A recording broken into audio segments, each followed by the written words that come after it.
एक बार सुजय गर्मियों की छुट्टी में अपनी परिवार वालों के साथ दार्जिलिंग गया था। वहां से शाम के समय होटल में वापस आते आते वह परिवार वालों से बिछड़ गया और रास्ता भटक गया। दार्जिलिंग के अनजान पहाड़ियों में अब होटल और घर वालों को कैसे ढूंढे, ऐसी चिंता उसे खाने लगी। उसी चिंता में एक रास्ते पर चलते हुए उसने देखा कि वहां एक घर था जिसकी दीवारें बिस्किट से बनी थी और दरवाजा था बड़ी बड़ी चॉकलेट बार का। उस घर के सामने ही एक झरना था जिसमें चॉकलेट ही बह रहा था। वहां के पेड़ पौधे मिठाइयों से बने थे और उस पर फल की जगह आइसक्रीम लटक रही थी। ऐसा घर देखकर सुजय को तो बहुत आश्चर्य हुआ। वह घर के नजदीक गया और उसने दरवाजा खटखटाया। अंदर से आवाज आई, कौन है? क्या चाहते हो? मेरा नाम सुजय है। मैं दूर से दार्जिलिंग में परिवार के साथ घूमने आया हूँ, पर अब अपने परिवार से बिछड़ गया हूँ और मैं उन्हें ढूंढ रहा हूँ। क्या आप मेरी मदद कर सकते हैं क्या? अंदर से आवाज आई, ओहो, ठीक है, अंदर चले आओ। सुजय ने दरवाजा खोला और वह अंदर आ गया। अंदर आने के बाद उसने देखा कि घर अंदर से भी उतना ही अनोखा है जितना कि बाहर से। अंदर भी सब दीवारें बिस्किट की थी। पूरा घर कैंडी और टॉफियों से सजा हुआ था। उस कमरे के एक कोने में मेज के पीछे एक जादूगर की तरह दिखने वाला कोई व्यक्ति बैठा था। सुजय उसके पास आया और उसने पूछा, आप कौन है? ये अनोखा घर आपका है क्या? आपने इसे कैसे बनवाया? उस पर वह व्यक्ति बोला, ओहो हो, मेरा नाम है मिस्टर जैंगो। मैं एक वैज्ञानिक हूं और मैं कई सारे प्रयोग करते रहता हूं। ये सब जो तुम देख रहे हो वो सब मेरे प्रयोगों का नतीजा है। विज्ञान एक प्रकार की जादू की पोटली है बच्चा। तो सुजय ने कहा, पर मिस्टर जैंगो, मुझे विज्ञान तो बिल्कुल पसंद नहीं। स्कूल में जो विज्ञान सीखता हूँ ना, वो तो मेरे सिर के ऊपर से ही चला जाता है।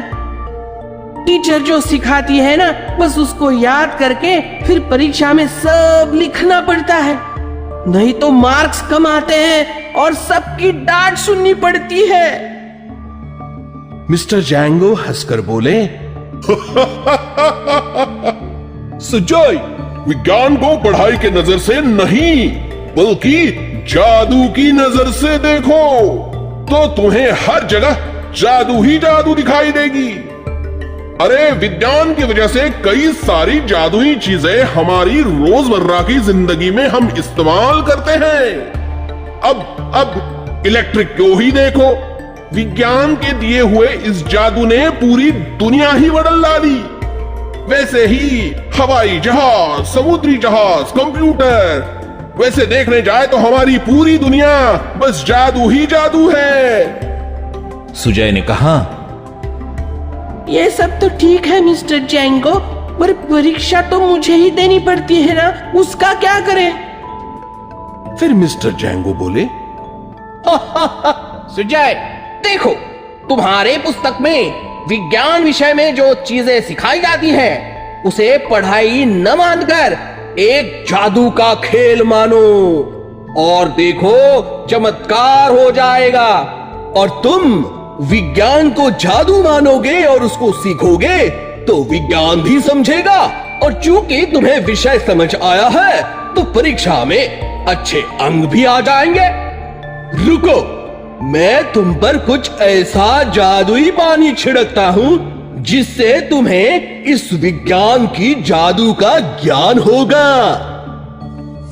सुजय आंखें बंद करता है तो उस पर कोई पानी छिड़क रहा है, ऐसे उसे एहसास होता है। वो आंख खोलकर देखता है तो देखता है कि उसका गोल्डी नाम का कुत्ता उसके गालों को चाट रहा है और उसे उठाने की कोशिश कर रहा है। सुजय की जब आंख खुली तो उसे समझ आया कि उसने एक खूबसूरत सपना देखा है, पर उस सपने में मिस्टर जैंगो ने विज्ञान के बारे में जो बातें कही थी वह बातें उसे पूरी तरह से याद थी। बस अब सुजय स्कूल में जाने के लिए और विज्ञान की जादू समझने के लिए बहुत ही उत्सुक था। इंडियन टैलेंट हंट एकेडमी नाम की एक क्रिकेट से जुड़ी हुई संस्था थी। उस संस्था की विशेषता यह थी कि ये संस्था भारत के गांव-गांव में जाकर बच्चों में क्रिकेट का हुनर पहचान कर उन्हें अच्छा ट्रेनिंग देकर भारतीय क्रिकेट टीम के लिए अच्छे खिलाड़ी बनाने की कोशिश करती थी। इस संस्था ने भारतीय क्रिकेट टीम को अच्छे अच्छे खिलाड़ी निर्माण करके दिए थे। एक बार ऐसे ही अच्छे खिलाड़ियों की खोज में इस संस्था ने भारत के अलवर नाम के जिले में एक इश्तिहार दिया हुआ था। उस इश्तिहार की बात पूरे जिले में फैल गई। उसी जिले में एक माधोपुर नाम का गांव था। उस गांव में कन्हैया नाम का एक लड़का रहता था।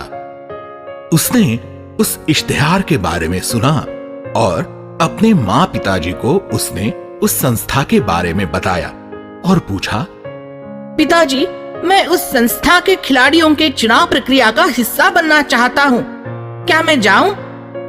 पर कन्हैया के पिता उसके क्रिकेट खेलने के बिल्कुल खिलाफ थे। उन्होंने कहा, मैंने तुम्हें पहले भी कहा है, क्रिकेट विकेट खेलकर अपना वक्त बर्बाद नहीं करना। पाठशाला में जाकर पढ़ाई करो और तुम खेत के कामों में मदद करो।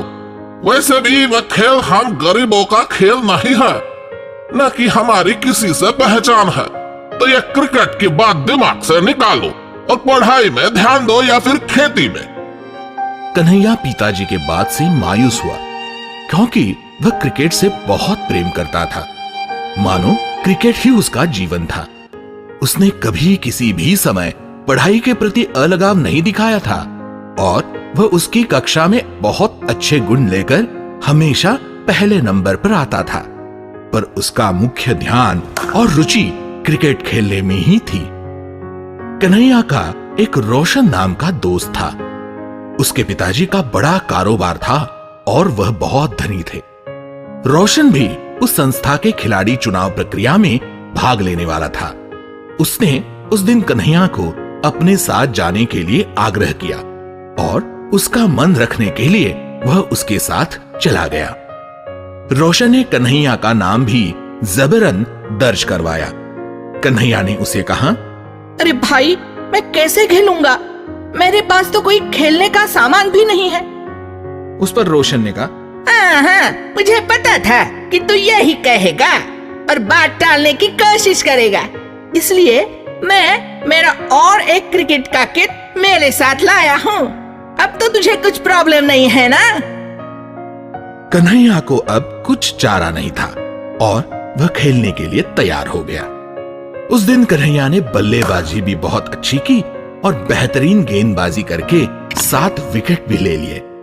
कन्हैया का खेल देखकर वहां जो परीक्षक आए थे वह बहुत प्रभावित हो गए। मैच के बाद उन्होंने कहा, कन्हैया, तुम स्वाभाविक रूप से बहुत अच्छे खिलाड़ी हो। तुम्हें अगर अच्छी ट्रेनिंग मिले तो तुम आगे चलकर भारत के लिए भी खेल सकते हो। जाओ, तुम्हारे पिताजी को हमसे मिलने को कहो। ये बात सुनकर कन्हैया की आंखों में आंसू आ गए और उसने अपने पिताजी का क्रिकेट के बारे में मत और मन दोनों उस परीक्षक को बताए। फिर वह परीक्षक कन्हैया के घर पर खुद आए और उन्होंने कन्हैया के पिताजी को सिर्फ मनाया नहीं बल्कि कन्हैया के ट्रेनिंग का पूरा खर्चा उठाने की भी तैयारी दिखाई। पिताजी ने कन्हैया की तरफ एक बार देखा तो कन्हैया की आंखों में उन्होंने आशा और उमंग देखी और पढ़ाई अच्छी तरह से पूरी करने की शर्त पर उसे इजाजत दे दी। आगे चलकर कन्हैया ने पढ़ाई भी पूरी की और भारतीय क्रिकेट टीम का वह हिस्सा भी बन गया। तो बच्चों, इस कहानी से हमें ये सीख मिलती है कि अगर किसी बात की आप पूरे मन से इच्छा करो और पूरी तौर से कोशिश करो तो हमारे सपने हमेशा सच होते हैं। और दूसरी बात, रोशन की तरह अपनी दोस्ती हमेशा निभानी चाहिए और अपने दोस्तों की हमेशा हौसला अफजाई करनी चाहिए।